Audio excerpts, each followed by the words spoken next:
Welcome to Ideas of India, a podcast where we examine academic ideas that can propel India forward. My name is Shruti Rajagopalan, and we are kicking off the 2023 Job Market series, where I speak with young scholars entering the academic job market about their latest research on India.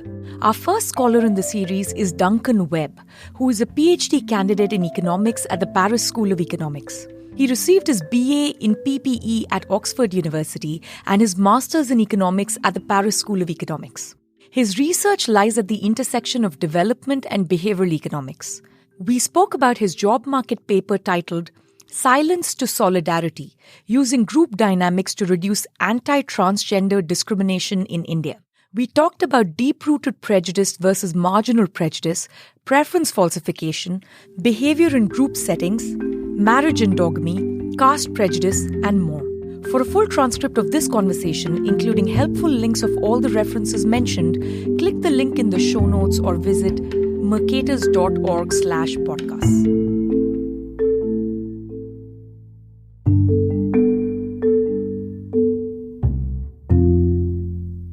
Hi, Duncan. Welcome to the show. It's a pleasure to have you here. Thanks so much for having me on, Shruti.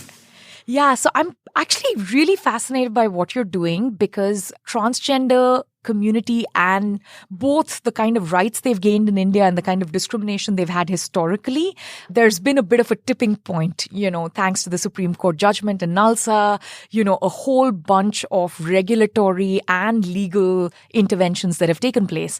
And you're sort of looking at this space and you're looking more specifically at how cisgender customers' prejudice and, their discrimination against members of the trans community plays out in your particular instance in the context of, ordering groceries and getting them delivered at home. And what you find is quite interesting and counterintuitive to at least what my priors were, which is when customers are making the choice in private, they actually discriminate against the trans delivery worker, even when it's costly to them. And this is quite a bit costly. It's almost, they're willing to forgo almost twice their median daily, food and grocery expenditure just to avoid 15 minutes of, discussion or meeting with trans delivery worker. But after they've had a group discussion with their neighbors, they've had some chance to chat with them, they've all decided to collectively make the choice on what to order and who's going to be the delivery person, you find that this prejudice against trans workers almost entirely disappears. So first, can you just tell me what your priors were? And so also then, sort of walk us through what was the big idea behind the experiment? Yeah, so I agree. It's a very kind of surprising result. And we were examining a couple of things in this experiment. So first, we were examining what's the effect of this kind of group dynamic on discrimination. And we're also examining what's the effect of raising people's awareness about the legal rights of transgenders. And so actually, to start off with the experiment, we were really focusing on that rights piece and how that affected discrimination. But it ended up that the group discussion and the group dynamics were so strong and led to such a strong reduction in discrimination. That became the centerpiece of what we're looking at. And so concretely, what we show is that when you bring people together who were privately discriminatory, and they are just having a free-flowing discussion. They are talking to each other. They're presented with opportunities to discuss and to hire workers, some of whom are transgender. But we're not leading those discussions. We're not forcing people to say nice stuff about transgenders. But once you bring those people together, even though they're discriminatory in private, they start saying nice stuff about transgenders and they start picking them much more often. And they seem to persuade each other to discriminate much less, even when they're making choices much later on. How does one figure this out in an experimental setting? If you can just walk us through that, because it's very difficult to get insight into people's private thoughts and private actions. And then, the group discussion is, of course, you can observe as kind of the fly on the wall. What does your experimental setup look like? Yeah, so we wanted to have a kind of a real stakes measure of discrimination. So the issue when you're measuring discrimination is if you just ask people, are you discriminatory? Most people say no, surprisingly enough. And so we wanted to set up a field experiment where people were having an opportunity to select workers in a real stakes setting and see how much they discriminate against the transgender community. And so concretely what we do is we go to people and we say, we will offer you some free groceries and you have to select which groceries you receive and also which worker carries out that grocery delivery. And you will have to interact a bit with the grocery worker when they carry out that delivery. And So people make a series of choices and they know that's going to be a kind of real choice that they're facing. And that means that they have an incentive to really tell the truth. And so if they really don't want to interact with a transgender worker, they will have to select someone else and be kind of obviously discriminatory. On the other hand, we are also varying the items we're offering to people. And so we have some random variations. So in some cases, one worker is offering 3 items and another is offering 1 item. And so that means that participants in this experiment have to face a trade-off. So sometimes they might prefer the worker on the left when they're facing this binary choice, but the worker on the left is also offering fewer items. And so they're trading off a kind of material benefit in terms of the groceries they receive with the worker that they're going to have to interact with. And so that allows us to get this kind of economic or monetary measure of how much people are discriminating against the transgender community. And as you said at the start, people are willing, in the control group, people are willing to sacrifice almost twice their daily food expenditure in order to avoid interacting with a transgender worker. And so that's quite a kind of extreme level of discrimination that we see initially. But then once we've engaged people in that group discussion, once they're interacting with each other and they discuss who they would like to hire with 2 of their neighbors that we recruit at the same time, then that discrimination basically reduces to 0.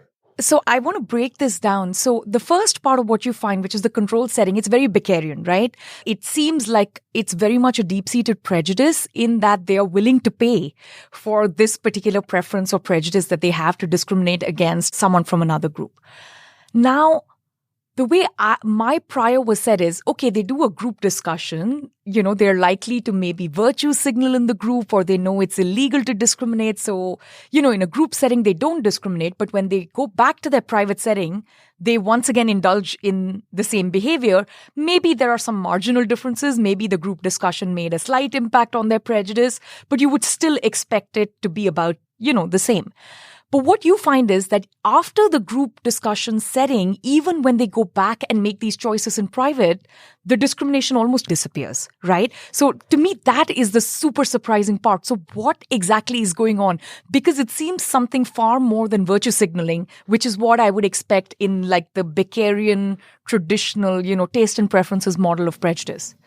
Yeah, I think that's exactly the point. We wanted to measure not what behavior is going on during the discussion, but really how does that discussion impact people's private choices afterwards? So are people changing their kind of private attitudes towards transgenders as a result of whatever communication goes on in that discussion? What we find is that even after that discussion has finished, the people that were involved in a discussion discriminate much less when we're measuring, say 20 minutes later. But on top of that, we also revisit lots of these participants around a month later. We go back and ask people a series of similar hiring questions where they're choosing between different delivery workers. Even after that amount of time, people in the treatment group are discriminating significantly less. So they're about 5 percentage points more likely to select transgender workers, even after that medium run kind of lag. And so it does seem that something more significant than just virtue signaling is going on. People's private attitudes are changing, something about their own personal norms, about what it's right to do, that is not just conditional on them being perceived by others to be, virtue signaling. That also seems to be driving some of their behavior. We were also really thinking about, is it a kind of virtue signaling story and is it a signaling story where people are just trying to show off that they're nice people when they're in a group? And so to that end, what we do is add a mechanism treatment where people aren't involved in a discussion per se, but they're making individual choices where they know that those choices will be revealed to their group later on.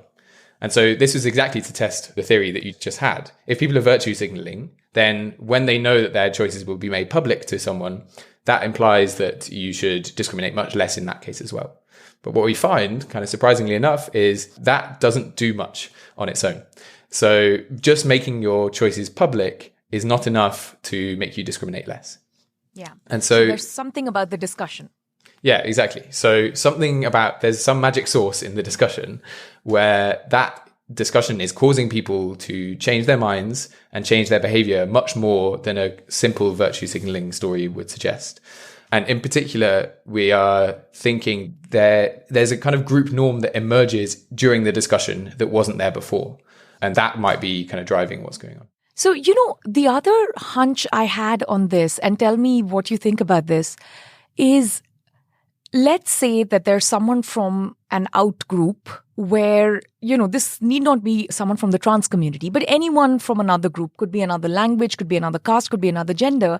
Let's say there are two things going on. One is there's a certain awkwardness in interacting with any member from another group, right? It's awkward to talk to someone when you're not both the native speakers of the same language, or it's awkward for young women to, interact with delivery men and so on. And a second part of it is fear, right? So what if my neighbors see me engaging with an out-group member for 15 minutes, which is a reasonable amount of time. This is not just someone leaving stuff at your, doorstep and taking off, and the fear of being judged, right? So there are two parts to it. There's awkwardness and fear of being judged. So to me, when you see that drop even a month later, it seems like what the group discussion has done is the fear of being judged has kind of gone away. But the effect has not completely gone away because it's likely not deep-seated prejudice. It's just awkwardness and some cost of engaging socially with people who are from another group. So do you think this is what's going on with cisgender people and transgender people, that there isn't really a deep-seated prejudice? It's just awkwardness. They don't usually come across them very much. They don't know how to act and how to behave and how to talk. I think, that's a plausible story. And I think, that's not mutually exclusive with the more severe discrimination that might be going on at the same time. So I guess what's important for us as economists is, and for social science more broadly, is the fact that whatever it is that's driving people to not select those transgender workers in this kind of real stake setting, that is causing de facto discrimination. So even if it's a kind of lightly held personal attitude or awkwardness of not wanting to interact with someone, that does lead to these kind of very consequential economic decisions that can have the kind of equity and efficiency costs that we know that discrimination leads to. And so I do agree there might be this kind of kernel of awkwardness of interacting with someone else that you aren't familiar with. But that is exactly the kind of thing that might underpin discrimination in other settings. And it's an open question as to whether this type of intervention might translate to other groups. So if we think about caste discrimination or religious-based discrimination, we don't know very much about what are the effects of just getting people to talk about that other group. Is that going to reduce either the social awkwardness or the kind of more deep-seated negative attitudes towards that group? That's something we really need to do a lot more research on. My hunch would be that the transgender community are probably in this space where lots of people's attitudes are not severely negative, but you do have this kind of slight unwillingness to interact with, wanting to keep people at an arm's length.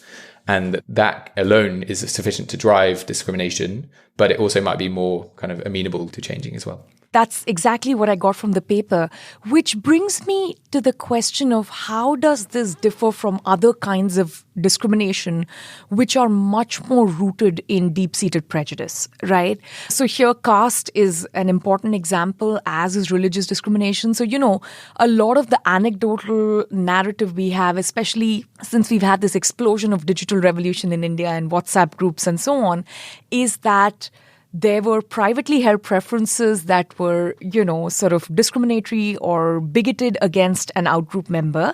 But people kind of kept it quiet because, it's not done or not said usually in polite company. But the moment they saw on WhatsApp groups or family groups that, everyone is okay to talk about this, you had this, the preference falsification ceased and you had this cascading, right? This is the standard model. And suddenly you saw the level of discrimination go up when you went from a private setting to a public setting. And this is the broad narrative about what's happening with minorities, especially Muslims in India right now. So are you worried that this is not a generalizable result unless we really know what kind of discrimination we're talking about and how deep-rooted the prejudice is and whether there is any kind of preference falsification? Because those are things which are much harder to parse out through the experiment design. My sense is that this type of result is going to be generalizable in areas where people's attitudes towards a minority are close to being marginal. And so people would be easily pushed to be kind of positively discriminating, but are by default negatively discriminating. So when you're in a situation where, people are very deep rooted and very negative attitudes and very strong bigotry, maybe that's not going to, just getting people together might even have the reverse effect, like you said. And there is evidence from going back a long time to social psychology of the type of dynamics that can be generated in groups in which maybe what happens is you just get more extreme behavior. So when you have people that are discriminating to start off with, they might reinforce that discriminatory attitude and kind of reinforce that behavior. Whereas if you start off with people that are more pro-trans or more pro-minority, you might get the reverse effect. I'm thinking about this marginal space in the middle, where actually societal attitudes or the social norm that's in place might be more progressive than the people's negative attitudes, but the negative attitudes aren't quite so discriminatory.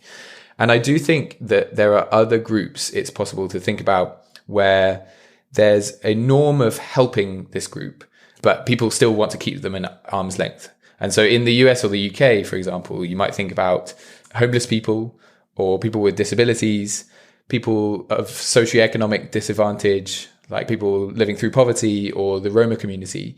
Those are the kind of groups where I feel like this kind of norm of helping and behaving correctly or positively towards that minority might be in place and might be sufficient to nudge people to help out. And that's partly because people's attitudes aren't quite so negative in that case. No, I completely understand the marginal part. Now, of course, it's hard to know what prejudice is marginal versus what is deep-rooted, unless, we have a lot of evidence for it or it's very clearly observable. So for me, one example I thought of on marginal prejudice might be in India, you have these victims of acid, young women where spurn lovers or someone else who's a bully has kind of done a lot of damage to their face by throwing acid on them. And they're completely disfigured. They're obviously victims of, a horrific crime. But because they're so disfigured, there's a fair amount of discrimination against them, but it's not deep-rooted. It's just a reality of the fact that they look so different from what one would expect and no one knows how to quite engage with them. But on the other hand, this may not bear out the same way for other things, such as, caste and religion, for instance. So one super interesting paper that I had read was by Suana Oh. This is really quite dramatic how deep-seated caste sort of, both privilege and discrimination, but also ideas of ritual purity and caste purity are, how deep-seated they are. Because workers are willing to forgo very large payments to not have to do tasks which would conflict with their caste identity, right? And the difference is like 23 percentage points when it's just the different task of another caste. And the gap increases even more to 47 percentage points when the task that's assigned is considered to be of a lower caste than what they got assigned at birth. And that's a really big impact. There were people that even when they were offered like 10 times their daily wage, they refused to do the tasks that came from another caste. So some of this is obviously, public setting. Even when they made it private, there's questions of ritual purity, what happens to us when we die and rebirth and, questions like that. My sense of how we separate between marginal cases and deep-rooted cases, I thought one hint might be if they have anything to do with preserving endogamy. So, when it comes to religious discrimination and when it comes to caste discrimination, very large part of the discrimination is the social norm where both the groups, the in-group and the out-group, are policing their members to offer very costly signals to show that they won't engage in exogamy because that's how the group is maintained. So my sense is those turn out to be very discriminatory, not because of just prejudice, but also because of social policing, which obviously won't go away when you do an experiment of the sort you have, right? There, it's only going to get strengthened in a group setting. And where there are cases where endogamy need not be preserved, that doesn't matter. And my sense is the transgender community is not a threat to marriage endogamy in India. Right? Because that is a different subgroup, especially when it comes to sexual orientation and marriage. So that was the framework or the lens through which I was trying to understand, discrimination against the trans community versus others. What do you think about this? Like, how do you locate this in the general discrimination space in India? Yeah, I think that's super interesting. So there is psychology literature going back a long way that basically proposes that feelings of sympathy and empathy towards an outgroup might take place, but only when the minority group themselves don't actually challenge the status quo, like you said. So possibly what's going on is that the transgender community, the transgender worker that might do one delivery in this experiment, they're not challenging the status quo, like you said. And in particular, one of the aspects of the status quo that you highlight in terms of endogamy, they're kind of seen as outside the circle of people that my participants would be interacting with in the first place. And so it's possible for the participants to externalize them, if you like. Interestingly, there are other similar groups that do challenge the status quo. So when we were starting out this project, we were very interested in the broader LGBT space, partly because it's very under-researched outside of the US and Europe, basically.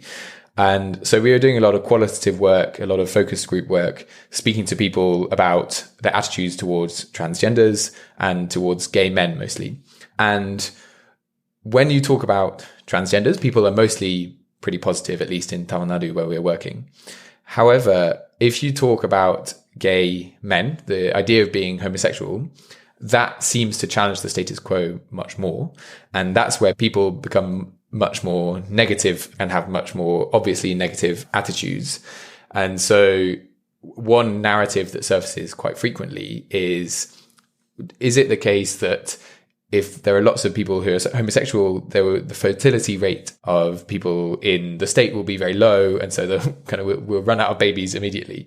And so that's something that clearly gets people's hackles up. People start saying, this is challenging to the fabric of society in some way. And so that is at least the kind of stated driver of people's negative attitudes when we spoke to them. Whereas for transgender people, it's much more kind of external. Yeah. And also, one is the external, the other is the trans community in India is a little bit different from the movement that's going on in the US and so on. There, they are the third gender, and a lot of it is assigned at birth, especially within the Hijra community that you're studying, right? These are not so often cases of people undergoing surgery, though they definitely also exist. But a very large part of the community is perceived as, oh, they didn't choose this. Whereas when it comes to the rest of the LGBT community, it's a question of, was this a choice? And it is the fact that something is a choice that might threaten the status quo, right? In some sense, trans members announcing themselves is better to protect the status quo so that they don't have problems in traditional marriages and fertility rates and so on. So is that another reason that this is not a very deep-seated prejudice in the sense that they didn't choose this and they don't threaten the status quo? In fact, them revealing themselves preserves whatever else we're trying to preserve in the social fabric? Yeah, I guess you could think of it like that. I guess one other aspect of the trans community, which is important for understanding the discrimination that they face versus, for example, LGBT community members, is that trans people are so much more visually recognizable in this context. So they, as you said, they have this kind of traditional role within Indian society throughout history, and people can recognize them and they're very aware of them. That does make them more vulnerable to the kind of hiring discrimination and economic discrimination that we see in the experiment. But it also means that there's this social norm that kind of promotes helping them and prohibits discrimination against them.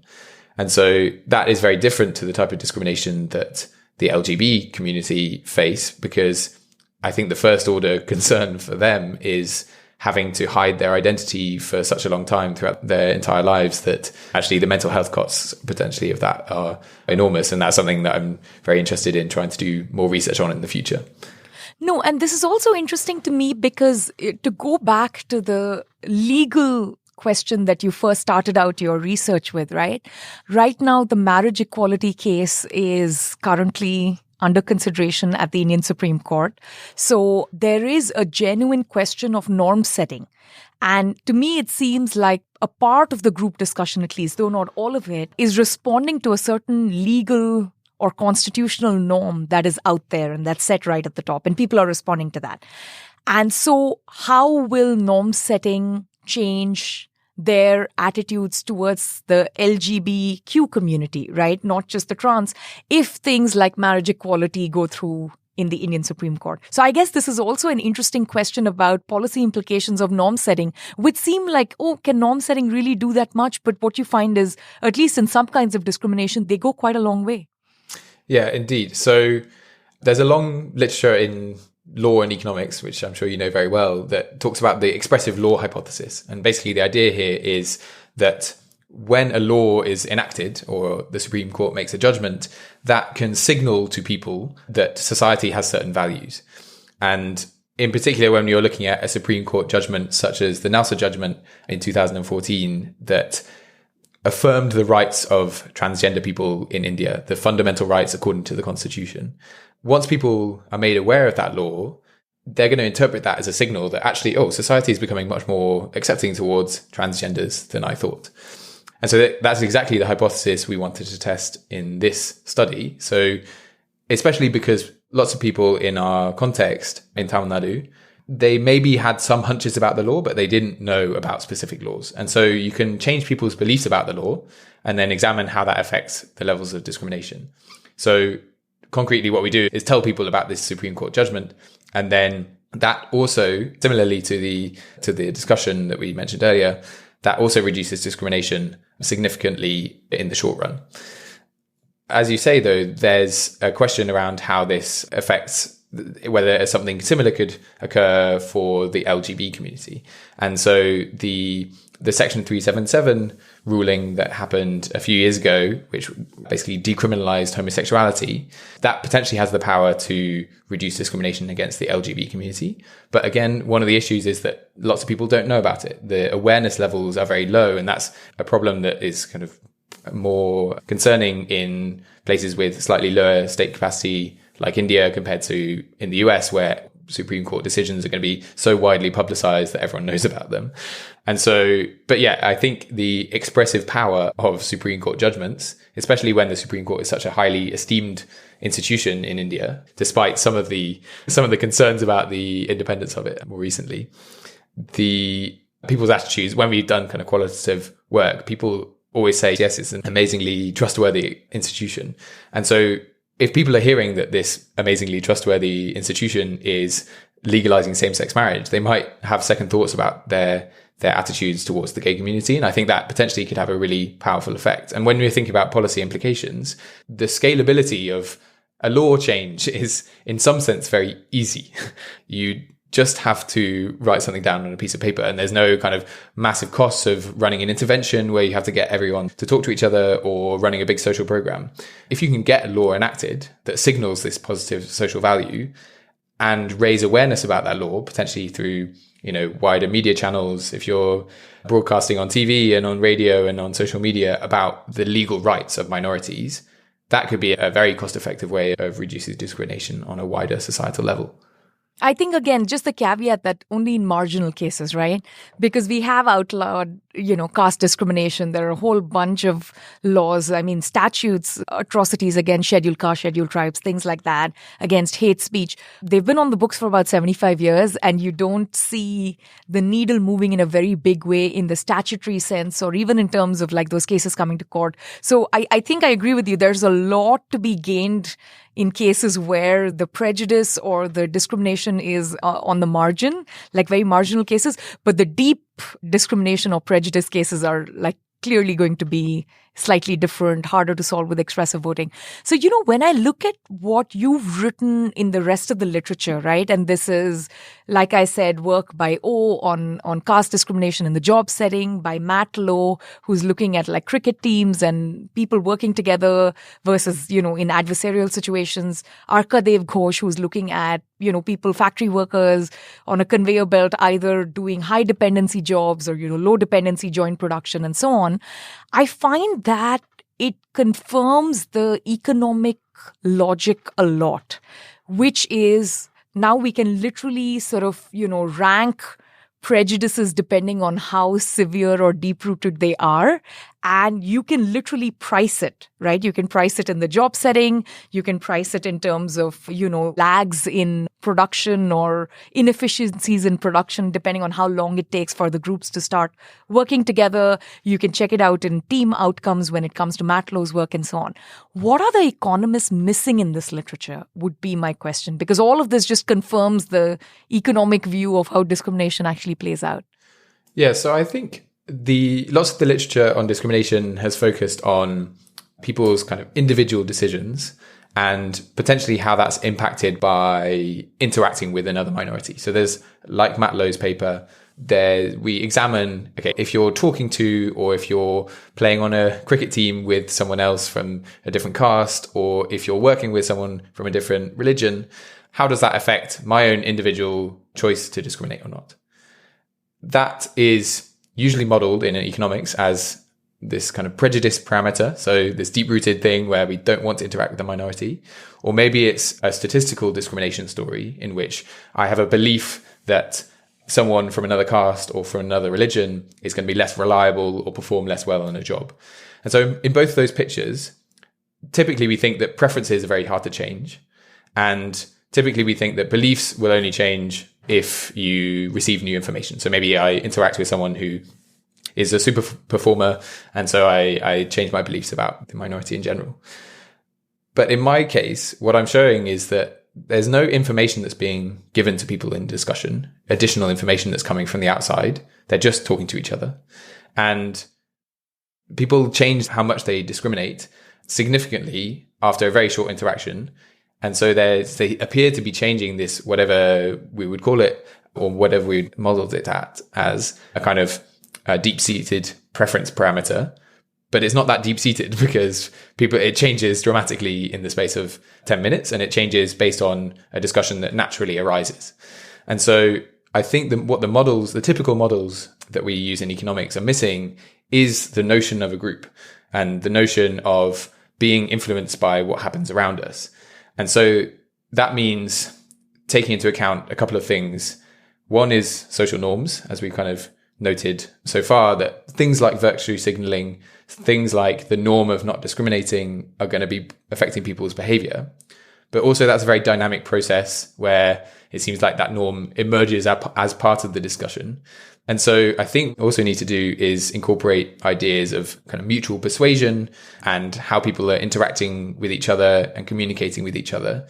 And so it's that the nexus of both persuasion and norms where you get this big effect in this case.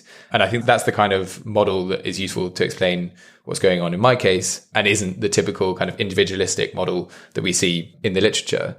So there's one version of a model that could explain what's going on, which exactly tries to think about the interaction between norms and persuasion that, could explain all these results.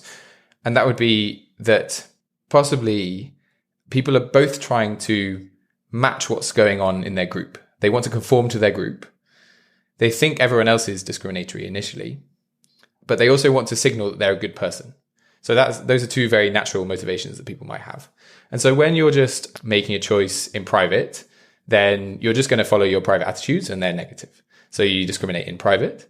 When you're making a choice in public, you have both these influences. You want to match other people in your group and you want to look like a nice person. So on net, maybe, that doesn't make too much difference. And so you still don't discriminate any less. However, if you can also persuade other people to change their mind, you have this third option, which is you can discriminate less.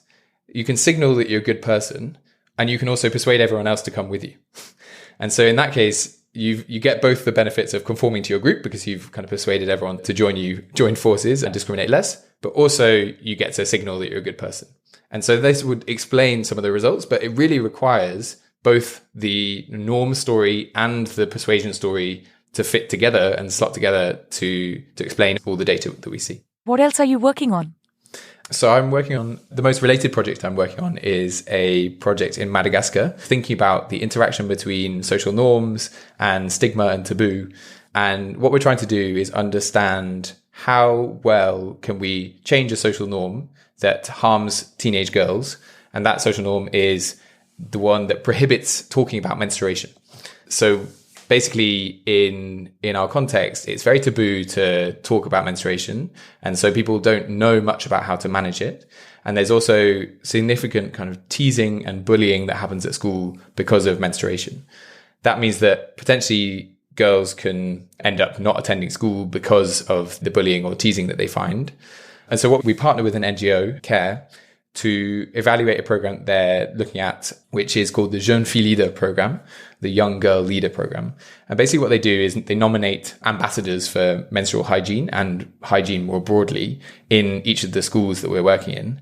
And we evaluate to what extent are they able to change the social norm, promote positive, open discussions around menstruation, and how that impacts learning outcomes, absenteeism outcomes, and other kind of more psychosocial outcomes. And so what we find kind of interestingly is that this is very preliminary results, but that the girls in the treatment schools end up learning much more and progressing through the grades more quickly as well, partly because of a positive narrative that's built up around these ambassadors.